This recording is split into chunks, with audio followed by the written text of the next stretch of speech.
and gentlemen, as I promised, I'm going to show you the process of how I actually make a speaker for an extra speaker for my Commodore Vic 20.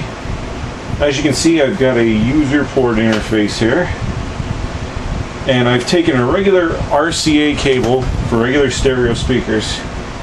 I've opened it up, I've peeled off the skin on it, and I put the positive and negative wires into these two positions here, M and N. And this actually works very nicely. I'd like to show it to you in action, so that's what I'm going to do without any further delay now.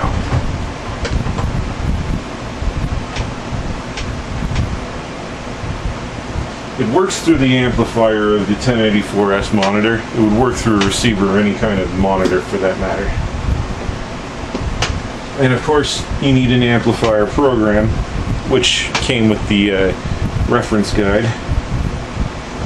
And I'll show you how that works.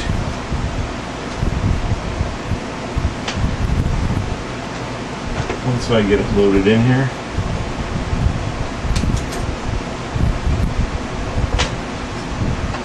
LOAD.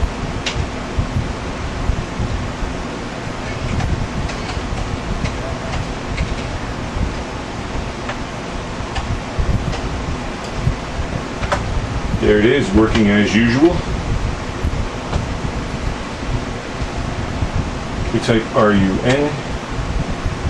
Okay, just before we get started on this speaker is for the left. The normal speaker on the Vic 20 works through the right. So, here we hit A, D,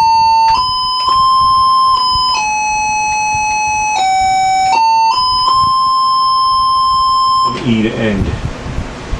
If we want to lower the octaves, we start it with a run.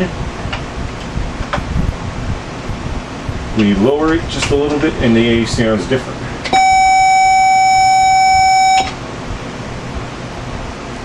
And that, ladies and gentlemen, is how the extra speaker works for the Commodore Vic 20. Now you might be asking, just what can I use this for? The simple answer to that question is, it's possible to create files that utilize the sounds coming from the right speaker and the left speaker. So it's really possible to create stereo sound. Anyways, that's it for today, folks. Till next time.